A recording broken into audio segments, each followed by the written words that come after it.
ನಮಸ್ಕಾರ ವೀಕ್ಷಕರೇ. ರಾಷ್ಟ್ರ ರಾಜಕಾರಣದಲ್ಲಿ ಬೇರೆ ಬೇರೆ ವಿಚಾರಗಳು ದೊಡ್ಡ ಮಟ್ಟದಲ್ಲಿ ಸದ್ದು ಮಾಡ್ತಾ ಇದ್ದಿದ್ರಿಂದ ರಾಹುಲ್ ಸ್ವಲ್ಪ ನೇಪಥ್ಯಕ್ಕೆ ಸರಿದಿದ್ರು. ಆದ್ರೆ ಈಗ ರಾಹುಲ್ ಮತ್ತೊಮ್ಮೆ ಟ್ರೆಂಡ್ ಆಗ್ತಾ ಇದ್ದಾರೆ. ಅದು ಆಡಿದ್ದ ಮಾತನ್ನ ಉಳಿಸಿಕೊಳ್ಳದೆ. 2026ನೇ ವರ್ಷ ಕಾಂಗ್ರೆಸ್ ಪಾಲಿಗೆ ಗೋಲ್ಡನ್ ವರ್ಷ ಆಗಿದೆ. ಅದರಲ್ಲೂ ರಾಹುಲ್ ಪಾಲಿಗೆ ಅರ್ಧ ವರ್ಷದಲ್ಲೇ ಸಮಾಧಾನಕರ ಎನಿಸೋ ಸಾಕಷ್ಟು ಬೆಳವಣಿಗೆಗಳು ನಡೆದಿವೆ. ಆದ್ರೂ ಕೆಲವೊಂದು ಎಡವಟ್ಟನ್ನ ಮಾಡೋದಕ್ಕೆ ಹೋಗಿ ಮತ್ತೆ ಚರ್ಚೆಗೆ ಒಳಗಾಗಿ ಸಾಕಷ್ಟು ನೆಗೆಟಿವ್ ವಿಮರ್ಶೆಗಳಿಗೆ ದಾರಿ ಮಾಡಿಕೊಡ್ತಾ ಇದ್ದಾರೆ. ಇನ್ನೊಂದೆಡೆ ಭಾರತದ ಎಕಾನಮಿ ವಿಚಾರದಲ್ಲಿ ರಾಹುಲ್ ನೀಡಿದ್ದ ಬೇಜವಾಬ್ದಾರಿಯುತ ಹೇಳಿಕೆಗೆ ಬಿಜೆಪಿ ಕಡೆಯಿಂದ ಕೌಂಟರ್ ಬರ್ತಾ ಇದೆ. ಅನಾವಶ್ಯಕವಾಗಿ ಜನರನ್ನ ಹೆದರಿಸ್ತಾ ಇರೋದಕ್ಕೆ ದಾಖಲೆ ಸಮೇತ ಉತ್ತರಗಳು ಬರ್ತಾ ಇವೆ. BJP social media head Amit Malaviya ಉದ್ದ ಪೋಸ್ಟ್ ಹಾಕುವ ಮೂಲಕ ಟಕ್ಕರ್ ಕೊಟ್ಟಿದ್ದಾರೆ. ಇದೆಲ್ಲವನ್ನ ಒನ್ ಬೈ ಒನ್ ವಿವರಿಸ್ತಾ ಹೋಗ್ತೀವಿ. ಈ ವಿಡಿಯೋವನ್ನ ತಪ್ಪದೆ ಕೊನೆ ತನಕ ನೋಡಿ. ಅದಕ್ಕೂ ಮುನ್ನ ಮೀಡಿಯಾ ಮಾನ್ಸ್ಟರ್ ಚಾನಲ್ ಅನ್ನ ತಪ್ಪದೆ ಸಬ್ಸ್ಕ್ರೈಬ್ ಮಾಡಿ. ಎಸ್, ಸದ್ಯ ಭಾರತದಲ್ಲಿ ಯಾರ ನಾಯಕತ್ವ ಚೆನ್ನಾಗಿದೆ, ವಿಶ್ವಾಸಾರ್ಹವಾಗಿದೆ, ಉತ್ತಮವಾಗಿದೆ, ಹೀಗೆ ನಾನಾ ಪ್ರಶ್ನೆಯನ್ನ ಕೇಳಿದ್ರೆ ಬಹುತೇಕರ ಉತ್ತರ ಸೇಮ್ ಇರುತ್ತೆ. ಆದ್ರೆ ನಾಯಕತ್ವ ಎಷ್ಟೇ ಚೆನ್ನಾಗಿರ್ಲಿ ಇಲ್ಲದೆ ಇರ್ಲಿ, ಒಂದು ವಿಚಾರವನ್ನ ಎಲ್ಲರೂ ಒಪ್ಪಲೇಬೇಕು. ಅದು ಬಿಜೆಪಿ ಮುಂದಿದ್ರೂ ಕಾಂಗ್ರೆಸ್ ತೀರಾ ಹಿಂದೆ ಬಿದ್ದಿಲ್ಲ ಅನ್ನೋದು. ಬಿಜೆಪಿ ಗುರಿ ಇರಿಸಿರೋ ಕಾಂಗ್ರೆಸ್ ಮುಕ್ತ ಭಾರತ ಪರಿಣಾಮಕಾರಿಯಾಗಿದ್ದಿದ್ರೆ ಮೊನ್ನೆಯ ಎಲೆಕ್ಷನ್ ನಲ್ಲಿ 2 ರಾಜ್ಯಗಳಲ್ಲಿ ಕಾಂಗ್ರೆಸ್ ಅಧಿಕಾರದ ಭಾಗವಾಗ್ತಾ ಇರಲಿಲ್ಲ. ಆ 2 ರಾಜ್ಯಗಳಲ್ಲಿ ಬಿಜೆಪಿಗೆ ದೊಡ್ಡ ನೆಲೆ ಇಲ್ಲ ಅನ್ನೋದು ವಾಸ್ತವ. ಆದ್ರೂ ಬಿಜೆಪಿ ನಮಗೆ ಹೊರಗಿನವರು ಬೇಡ ಅನ್ನೋ ನಾಯಕರು ಹಾಗೂ ಜನರೇ ತಮ್ಮ ಜೊತೆ ಕಾಂಗ್ರೆಸ್ ಅನ್ನ ಸೇರಿಸ್ಕೊಳ್ತಾರೆ ಅನ್ನೋವಾಗ ಸೈದ್ಧಾಂತಿಕವಾಗಿ ಕಾಂಗ್ರೆಸ್ ಬಲವಾಗಿದೆ ಅನ್ನೋ ಅರ್ಥ ಬರುತ್ತೆ. ಆದ್ರೆ ಅದೇ ಹೊತ್ತಲ್ಲಿ ಕೊಟ್ಟ ಮಾತನ್ನ ಉಳಿಸಿಕೊಳ್ಳದೆ ಮಾತು ತಪ್ಪಿರೋದು ಕೂಡ ಹೈಲೈಟ್ ಆಗ್ತಾ ಇದೆ. ರಾಹುಲ್ ಗಾಂಧಿ ನಾಯಕತ್ವ ಅಂದ್ರೆ ಜನರಿಗೆ ಒಂದು ನಿರ್ದಿಷ್ಟ ಕಲ್ಪನೆ ಇದೆ. ಅದು ಸುಳ್ಳುಗಳನ್ನ ಹರಡಿಸುವ, ಜಾತಿಯನ್ನ ವಿಭಜಿಸುವ, ಭಾರತದ ಅಭಿವೃದ್ಧಿ ಅನ್ನೋ ಪರಿಕಲ್ಪನೆಗೆ ಜಾಗವಿಲ್ಲದ ಹೋರಾಟ ಅನ್ನೋದು ಈವರೆಗೆ ಜನರು ಕಂಡುಕೊಂಡಿರೋ ವಾಸ್ತವ. ಅದರಂತೆಯೇ ಈ ಹಿಂದೆ ಹಲವು ವಿಧಾನಸಭಾ ಎಲೆಕ್ಷನ್ಗಳಲ್ಲಿ ರಾಹುಲ್ ಜಾತಿ ಅಸ್ತ್ರವನ್ನ ಪ್ರಯೋಗಿಸಿದ್ರು. ಅದು ದಲಿತ ಹಾಗೂ ಒಬಿಸಿ ಸಮುದಾಯದವರಿಗೆ ಬಹಳ ಅನ್ಯಾಯ ಆಗ್ತಾ ಇದೆ. ಅವರನ್ನ ಉದ್ಧಾರ ಮಾಡಬೇಕು ಅಂದ್ರೆ ಕಾಂಗ್ರೆಸ್ ಕಡೆಯಿಂದ ಮಾತ್ರ ಸಾಧ್ಯ. ಮೋದಿ ಸರ್ಕಾರದಿಂದ ಇದೆಲ್ಲ ಸಾಧ್ಯ ಇಲ್ಲ ಅಂತ ಆರೋಪಿಸಿದ್ರು. ಆದ್ರೆ ಕಾಂಗ್ರೆಸ್ ಆಡಳಿತ ಇರೋ ರಾಜ್ಯಗಳಲ್ಲಿ ಒಬ್ಬ ಸಿಎಂ ಕೂಡ ಹಿಂದುಳಿದ ವರ್ಗದಿಂದ ಬಂದಿಲ್ಲ. ಇದು ಈಗ ವೈರಲ್ ಆಗ್ತಾ ಇರೋ ವಿಚಾರ. ಉತ್ತರದಿಂದ ಲೆಕ್ಕ ಹಿಡಿದು ಬರೋದಾದ್ರೆ ಹಿಮಾಚಲ ಪ್ರದೇಶ ಸಿಎಂ ಸುಖ್ವೀಂದರ್ ಸಿಂಗ್ ಸುಕ್ಕು ರಜಪೂತ್ ಸಮುದಾಯದ ಮೇಲ್ವರ್ಗಕ್ಕೆ ಸೇರಿದವರು. ತೆಲಂಗಾಣ ಸಿಎಂ ರೇವಂತ್ ರೆಡ್ಡಿ ಹೆಸರಲ್ಲೇ ಅವರ ಸಮುದಾಯ ಇದೆ, ಅದು ಮೇಲ್ವರ್ಗಕ್ಕೆ ಸೇರುತ್ತೆ. ಕರ್ನಾಟಕದಲ್ಲಿ ಹೊಸದಾಗಿ ಸಿಎಂ ಸ್ಥಾನ ಅಲಂಕರಿಸಿರೋ ಡಿಕೆ ಶಿವಕುಮಾರ್ ಒಕ್ಕಲಿಗ ಸಮುದಾಯಕ್ಕೆ ಸೇರಿದವರು, ಅದು ಮೇಲ್ವರ್ಗ. ಇನ್ನು ಕೇರಳದಲ್ಲಿ ಸಿಎಂ ಹೆಸರನ್ನ ಫೈನಲ್ ಮಾಡೋದಕ್ಕೆ 10 ದಿನಗಳ ಸಮಯಾವಕಾಶವನ್ನ ತೆಗೆದುಕೊಂಡ್ರು. ಹೇಗೂ ಕೇರಳದಲ್ಲಿ ಮುಸ್ಲಿಂ ಲೀಗ್ ಸಹಾಯದಿಂದ ಗೆದ್ದಿರೋದ್ರಿಂದ, ಅಲ್ಲದೆ ಕಾಂಗ್ರೆಸ್ಗೆ ಮುಸ್ಲಿಂ ಸಮುದಾಯವೇ ಪ್ರಮುಖ ಬೆನ್ನೆಲುಬಾಗಿರೋದ್ರಿಂದ ಅಲ್ಲಿ ಮುಸ್ಲಿಂ ಸಿಎಂ ಬರಬಹುದು ಅನ್ನೋ ನಿರೀಕ್ಷೆ ಇತ್ತು. ಇಲ್ಲವೇ ಕೇರಳ ಜಾತ್ಯತೀತ ಅಂತ ಗುರುತಿಸಿಕೊಂಡಿರೋದ್ರಿಂದ ಎಲ್ಲರೂ ಸೇರಿ ಹಿಂದುಳಿದ ವರ್ಗದ ನಾಯಕನಿಗೆ ಸಪೋರ್ಟ್ ಮಾಡಿ ದಲಿತ ಅಥವಾ ಒಬಿಸಿ ಸಮುದಾಯದ ನಾಯಕನನ್ನ ಸಿಎಂ ಮಾಡಿ, ನೋಡ್ರಿ ಮೋದಿ ನಮ್ಮ ಪಕ್ಷ ಯಾವತ್ತೂ ಆಡಿದ ಮಾತಿಗೆ ತಪ್ಪೋದಿಲ್ಲ ಅನ್ನೋ ಸಿಗ್ನಲ್ ಕೊಡ್ತಾರೇನೋ ಅಂತ ಜನರು ಭಾವಿಸಿದ್ರು. ಆದ್ರೆ ಫೈನಲ್ ಆಗಿದ್ದು ವಿ.ಡಿ. ಸತೀಶನ್ ಅವರು ನಾಯರ್ ಅನ್ನೋ ಮೇಲ್ವರ್ಗದ ಸಮುದಾಯಕ್ಕೆ ಸೇರಿದವರು.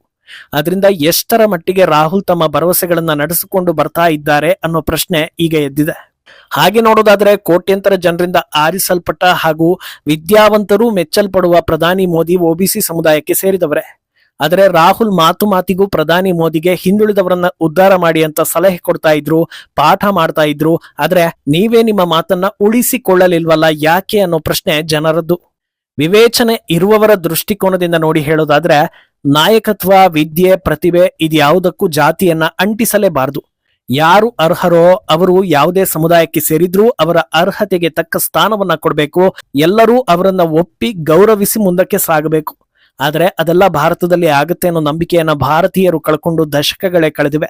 ಸುಮ್ನೆ ಇದ್ದಿದ್ರಾದ್ರೂ ನಡೀತಾ ಇತ್ತೇನೋ. ಆದ್ರೆ ಖುದ್ದು ರಾಹುಲ್ ಸಮುದಾಯಗಳ ಹೆಸರಲ್ಲಿ ರಾಜಕೀಯ ಮಾಡಿ ಈಗ ಅವರ ಮಾತಿಗೆ ಅವರೇ ಬದ್ಧರಾಗದಿದ್ರೆ ಹೇಗೆ ಅನ್ನೋ ಪ್ರಶ್ನೆಯನ್ನ ಜನರು ಕೇಳ್ತಾ ಇದ್ದಾರೆ.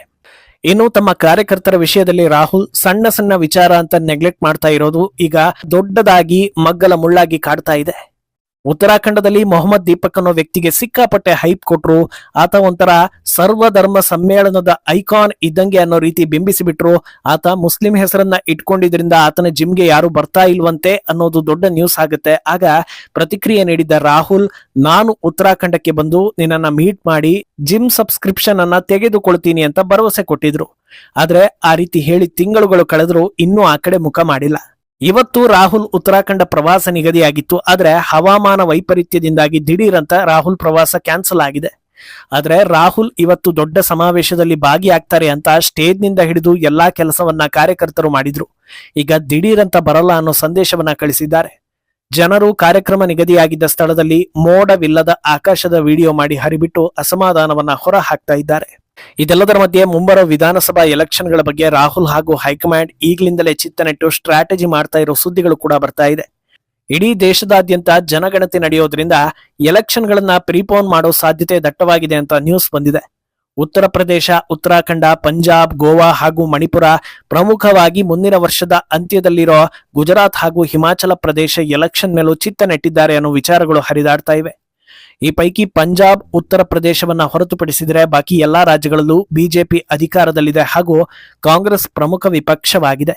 ಆದ್ರಿಂದ ಈ ರಾಜ್ಯಗಳನ್ನ ಕಾನ್ಸಂಟ್ರೇಟ್ ಮಾಡ್ತಾ ಇದ್ದಾರೆ. ಪ್ರಮುಖವಾಗಿ ಜಾತಿ ಸಮೀಕರಣದ ಆಧಾರದಲ್ಲಿ ಸ್ಟ್ರಾಟಜಿಗಳು ನಡೀತಾ ಇದೆ ಅನ್ನೋ ಸುದ್ದಿ ಬರ್ತಾ ಇದೆ. ಬಹುಶಃ ಭಾರತದ ದುರಂತ ಇದೆ ಅನ್ಸುತ್ತೆ. ಕಾಂಗ್ರೆಸ್ ಮಾತ್ರವಲ್ಲದೆ ಬಿಜೆಪಿ ಅಥವಾ ಇನ್ಯಾವುದೇ ರಾಜಕೀಯ ಪಕ್ಷಗಳು ಈ ಜಾತಿ ಸಮೀಕರಣವನ್ನ ಬಿಟ್ಟು ಆಚೆಗೆ ಹೋಗೋದಿಲ್ಲ. ಹೋದ್ರೆ ಗೆಲ್ಲೋದಕ್ಕೆ ಸಾಧ್ಯವೇ ಇಲ್ಲ ಅನ್ನೋ ಪರಿಸ್ಥಿತಿ ಇದೆ. ಈಗ ಜಾತಿ ಜೊತೆ ಉಚಿತಗಳು ಕೂಡ ಸೇರ್ಕೊಂಡು ಇನ್ನಷ್ಟು ಅಧ್ವಾನ ಆಗಿದೆ. ಆದ್ರೆ ಎಲ್ಲಾ ಪಕ್ಷಗಳು ಜಾತಿ ಸ್ಟ್ರಾಟಜಿ ಮಾಡಿದ್ರು ಅಂತಿಮವಾಗಿ ಗೆಲ್ಲೋದು ಯಾರು ಅನ್ನೋದೇ ಮುಖ್ಯವಾಗುತ್ತೆ. ಈ 5 ರಾಜ್ಯಗಳನ್ನೇ ತೆಗೆದುಕೊಂಡ್ರು ಗುಜರಾತ್ ಕಾಂಗ್ರೆಸ್ನಿಂದ ಬಹಳ ದೂರ ಇದೆ. ಎಷ್ಟು ದೂರ ಇದೆ ಅಂದ್ರೆ ಆಮ್ ಆದ್ಮಿ ಕೂಡ ಮಧ್ಯನುಸುಳಿ ಅದೃಷ್ಟ ಪರೀಕ್ಷೆಯನ್ನ ಮಾಡ್ತಾ ಇದೆ. ಉತ್ತರಾಖಂಡ ಸದ್ಯದ ಮಟ್ಟಿಗೆ ಬಿಜೆಪಿಯ ಭದ್ರಕೋಟೆ, ಅಲ್ಲಿ ಹಿಂದುತ್ವ ಮ್ಯಾಟರ್ ಆಗುತ್ತೆ. ಗೋವಾದಲ್ಲೂ ಬಿಜೆಪಿ ಮುಂದಿದೆ. ಮಣಿಪುರದ ಹೆಸರಲ್ಲಿ ಆಟ ಆಡೋದಕ್ಕೆ ನೋಡಿದ್ರು ಅಲ್ಲಿ ಬಿಜೆಪಿ ಗಟ್ಟಿಯಾಗಿದೆ. ಉತ್ತರ ಪ್ರದೇಶ, ಪಂಜಾಬ್ನಲ್ಲಿ ಹೆಚ್ಚು ಆಸೆ ಇಟ್ಕೊಳ್ಳೋ ಅವಶ್ಯಕತೆಯೇ ಇಲ್ಲ. ಆದ್ರೆ ಈಗ ಅಧಿಕಾರ ಇರೋ ಹಿಮಾಚಲ ಪ್ರದೇಶವನ್ನ ಉಳಿಸಿಕೊಳ್ಳೋದೇ ದೊಡ್ಡ ಸವಾಲಾಗಿದೆ.